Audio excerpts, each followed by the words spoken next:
എടാ നീയൊക്കെ എങ്ങോട്ടാന്ന് വെച്ചാൽ പൊക്കോ, നാഗാലാൻഡോ നേപ്പാളിലോട്ടോ എങ്ങോട്ടാന്ന് വെച്ചാൽ പൊക്കോ, ടിക്കറ്റ് ഞാൻ എടുത്തു തരാം. പോയിട്ട് കുറെ കാലം കഴിഞ്ഞിട്ട് വന്നാൽ മതി. ഇനിയിപ്പം വന്നില്ലേലും പ്രശ്നമില്ല.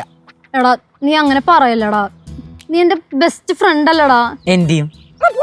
എടാ നീ കൈ ഒഴിഞ്ഞാൽ ഞങ്ങക്ക് പോവാൻ വേറെ ഒരു സ്ഥലവുമില്ല. ഞാൻ കഴിയും അല്ല പിന്നെ അമ്പലത്തിൽ പോയി മാല ഇടുന്നതിന് മുമ്പ് ഒരു ഒറ്റ വാക്ക് എന്നോട് പറഞ്ഞിട്ടുണ്ടായിരുന്നുടാ. എടാ അതെ, ശരിക്കും രാവിലെയാണ് എല്ലാം തീരുമാനിച്ചത്. 6:50. 8:10 രണ്ടും കൂടെ മാനത്ത് എന്നാ മാന്തോലി നോയിക്കൊണ്ടിരിക്കുക. എടാ ഞങ്ങൾ അങ്ങോട്ടും പോവൂല. എന്തിനാ? ആദ്യത്തെ കല്യാണല്ലേ, കുറച്ചേരം ഇട്ടോണ്ടിരിക്കട്ടെ. ഇതൊക്കെ ഒരു ലുക്കല്ലേ അളിയാ?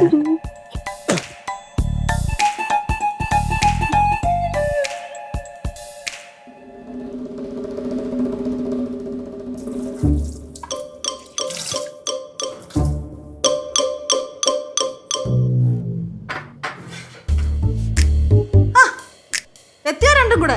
നേരം വെട്ടം വീണപ്പോ ഇവിടെ ഇറങ്ങി പോയതാണല്ലോ. താങ്കൾക്ക് ഇന്ന് 2 വിരുന്നുകാരുണ്ട്. ആര്? കുഴിപ്പള്ളത്തുനിന്ന് ആരെങ്കിലും വരുന്നുണ്ടോ? കുഴിപ്പളത്തുനിന്ന് ആര് വരാനാ? ഇത് കേശുവിന്റെ 2 ഫ്രണ്ട്സ്. എന്നിട്ട് അവനൊന്നും പറഞ്ഞില്ലല്ലോ. அம்மா கேஸோடு ஒரு ஃப்ரெண்ட் அன்னைக்கு வந்தாங்கல்ல, அந்த பொண்ணு வர்றா. കേശുവിനെ കാണാൻ ഒരുപാട് പെമ്പിള്ളാർ വരുന്നില്ല, അതിൽ ഏത് പെണ്ണ്? அம்மா இது அது இல்ல, ஒரு பையன் வந்தால அழகா பாட்டெல்லாம் பாடுறது. അച്ഛനെന്ന് വരുതേ? அல்லம்மா, அந்த பையன் கூட ஒரு பொண்ணு வந்தாங்கல்ல, சிரிச்சு நல்லா பேசுவாளே. ചിരിച്ചോന്നും എനിക്കറിയത്തില്ല, ഒരു പെങ്കൊച്ചു വന്നായിരുന്നു. அந்த பொண்ணு. ആ കൊച്ചിന്റെ പേരെന്തായിരുന്നു? Balamani PS. Balamani PS.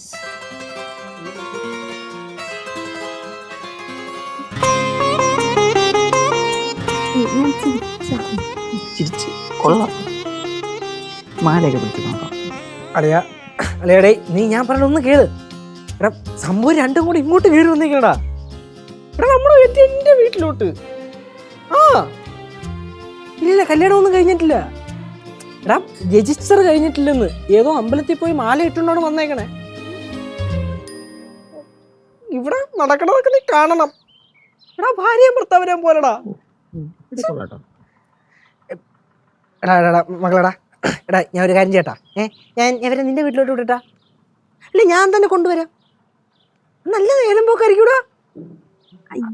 Hello hello Shivi, hello hello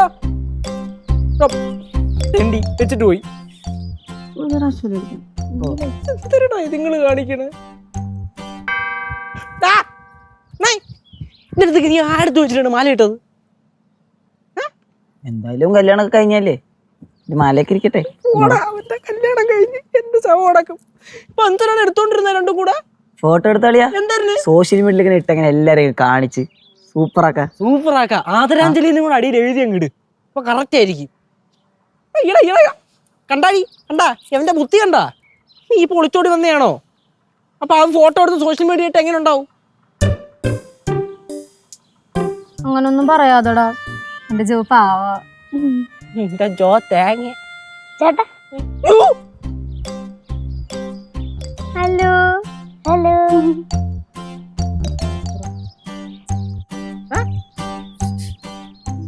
മാലയൊക്കെ ഉണ്ടല്ലോ, നിങ്ങളെ കല്യാണം കഴിഞ്ഞാണോ?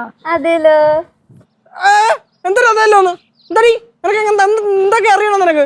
ഞാൻ ചോദിച്ചല്ലേ ഉള്ളൂ കേട്ടോ. അങ്ങനെ ചോദിക്കാൻ പാടില്ല. പറട്ടാ ഞങ്ങൾ എങ്ങനെയുണ്ട്? മാച്ചാണോ?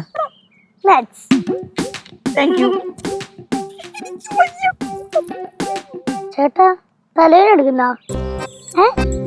പറ, തലവേന എടുക്കുന്നോന്ന്.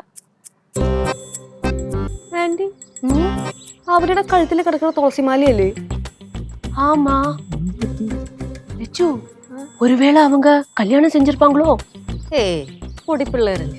பொடி பிள்ளைன்னெல்லாம் சொல்லாத, இதுதான் இப்போத்த ட்ரெண்ட். நீ கேட்டிருக்கல, எல்லோளம் தரி பொன்னெந்தினா தஞ்சாவூர் பட்டெந்தினா. லட்சு, இப்ப எல்லாரும் இந்த ஏஜ் ஆகிறதுக்கு வெயிட் பண்ணிட்டு இருக்காங்க திருமணம் செய்ய. ഇനിയിപ്പോ അതായിരിക്കുമോ കേശുവിന് മൊത്തത്തിലൊരു വെപ്രാളം? ஒருவேளை கேசுவா இருக்கும் സാക്ഷി. ദൈവമേ പണി പാളിയാ. വീട്ടിലുള്ളവരെ കുഴി ചാടിക്കാന്ന് പോരാനിട്ടാണോ നാട്ടുകാരെയും കൂടെ ചാടിക്കണത്?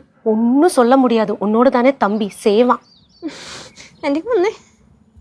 ചേട്ടാ ചേട്ടാ ചേട്ടാ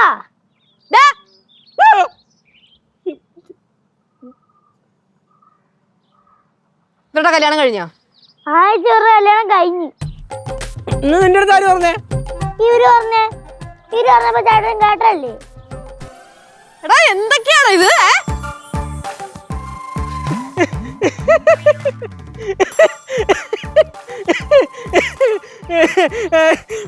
ചേച്ചി കല്യാണം ആരെ മക്കളെ കല്യാണം വിശ്വസിച്ചല്ലേ? ആര് വിശ്വസിച്ചാ? നീ വിശ്വസിച്ചാ? കല്യാണം കഴിഞ്ഞെന്ന് ഇല്ല, കല്യാണം കഴിഞ്ഞിട്ടില്ല. ഇല്ല, കല്യാണം കഴിഞ്ഞു, പക്ഷെ അത് ഒറിജിനല്ല. ഒറിജിനൽ അല്ലയാ? അല്ല. പിന്നെ ഇത് നമ്മുടെ മറ്റേ അതാണ്. ഏതാണ്? നമ്മുടെ ഈ പുതുതലമുറക്കുള്ള മെസ്സേജാ? എന്ന മെസ്സേജ്? சின்ன குழந்தைங்க எல்லாம் சீக்கிரம் கல்யாணம் செய்யணும்னா? അല്ല, ചിന്ന കുഴந்தைക്ക് സീക്രം കല്യാണം ചെയ്യാൻ പാടില്ല എന്നുള്ള മെസ്സേജ്. എന്റെ സ്വഭാവം അറിയാലോ, മര്യാദയ്ക്ക് സത്യം പറഞ്ഞു. അയ്യോ ചേച്ചി, ഞാൻ സത്യമാണ് പറയണത്. അതായത് ഇപ്പം നമ്മുടെ ഈ ഇപ്പോഴത്തെ ജനറേഷനിലെ പിള്ളേർ വളരെ ചെറുതിലെ ഭയങ്കര പെട്ടെന്ന് കല്യാണം കഴിക്കുന്നു. അപ്പോൾ അത് ഭയങ്കര പ്രശ്നമാണ്. അത് കാരണം അവർ നേരിടേണ്ടി വന്ന പ്രശ്നം അതിലും വലിയ പ്രശ്നമാണ്. അതായത് ഇപ്പം ഉദാഹരണത്തിന് ഈ ജോലിയും കൂലിയൊന്നും ഇല്ലാത്ത പിള്ളേർ കല്യാണം കഴിക്കുന്നത്, പിന്നെ ഈ വിദ്യാഭ്യാസം ഇല്ലാത്ത പിള്ളേർ കല്യാണം കഴിക്കണത്, പിന്നെ ഒരു വിവരവും ഇല്ലാത്ത ചിലങ്ങൾ കല്യാണം കഴിക്കണത്, അതൊക്കെ ഭയങ്കര പ്രശ്നമല്ലേ ചേച്ചി? അപ്പോൾ ആ പ്രശ്നത്തിനെ ഞങ്ങൾ അഭിമുഖീകരിച്ചുകൊണ്ട് ഒരു തെരുവ് നാടകം കളിക്കാൻ പോകുന്നു. അതാണിത്. അതിന്റെ റിഹേഴ്സലാണ് നടന്നത്. നാടകത്തിന്റെ പേര്? നാടകത്തിന്റെ പേരെന്താ? എവിടെയും പറഞ്ഞു തരുന്നത്. ഈ 18 കെട്ടും 18ന്റെ പണിയും. അപ്പൊ ഈ നാടകത്തിന്റെ എഴുത്തും സംവിധായകനൊക്കെ നീ തന്നെ ആയിരിക്കും? ഞാൻ അല്ലാതെ വേറെ ആരല്ലടാ. ഇവ എന്റെ നായകൻ, ഇവ നായിക. ആന്റി പറഞ്ഞൊക്കെ വിശ്വസിച്ചല്ലോ അല്ലേ? நல்லா നമ്പിട്ട. ബാലമണി PS എത്ര നാളായി തുടങ്ങിയിട്ട്? എന്തോന്ന് റിഹേഴ്സലേ? റിഹേഴ്സൽ തുടങ്ങിയിട്ട് ഇപ്പം 2 മാസം. 2 മാസം കൊണ്ട് നമ്മൾ പ്ലാനിങ്ങിലാണ്. ഇപ്പം ഇവിടെ വന്ന് നിൽക്കണ്. ശരി, എന്നാ മക്കളുടെ റിഹേഴ്സൽ നടക്കട്ടെ. കേസോ இந்த മാലയെല്ലാം? മാല പ്രോപ്പർട്ടി ഞാൻ മേടിച്ചത്. അല്ല, ഞാൻ പറഞ്ഞിട്ട് ഇവര് മേടിച്ചത്. തള്ളു.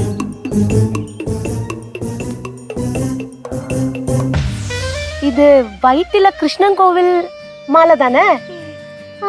എങ്ങനെ മനസ്സിലായേ? അതെല്ലാം എനിക്ക് தெரிஞ்சது. കനകാന്റി, വേറൊന്നുമല്ല, ഇത് ഒറിജിനാലിറ്റിക്ക് വേണ്ടി ഞാൻ അവരുടെ അടുത്ത് അവിടെ നിന്ന് തന്നെ മേടിക്കാൻ പറഞ്ഞത് അല്ലേ? അതെ അതെ. നമ്പിട്ടേണ്ടാ കേസോ? പോളാം. ചേട്ടാ, ഈ നാടകത്തിലെ എന്നെ കൂടെ കൂട്ടോ? കേറിപ്പോടി. ഊഫ്, എടാ കേശു, സീൻ ഐഡിയ. ഈ തെരുവ് നാടകം പറഞ്ഞില്ലേ, അതൊരു വിശ്വസിച്ച്. നിന്നോടൊക്കെ ഞാൻ പറഞ്ഞു ഈ മാല ഇട്ടോണ്ട് എന്റെ ഫ്രണ്ടിൽ നിൽക്കില്ലെന്ന്. ദൂരല്ലടാ, ഞങ്ങൾ ആദ്യം ഇട്ടിട്ട മാലയല്ലേ, ഞങ്ങൾക്കിത് മരണം വരെ സൂക്ഷിക്കാം. എന്റെ മരണം വരെയാണോ? നീ ഒന്നും ശരിയാവില്ല. അളിയാ, നമ്മളിനി എന്ത് ചെയ്യും? നമ്മൾ എടാ, നിങ്ങളോട് ഞാൻ ആദ്യം എന്തുവോ പറഞ്ഞേ?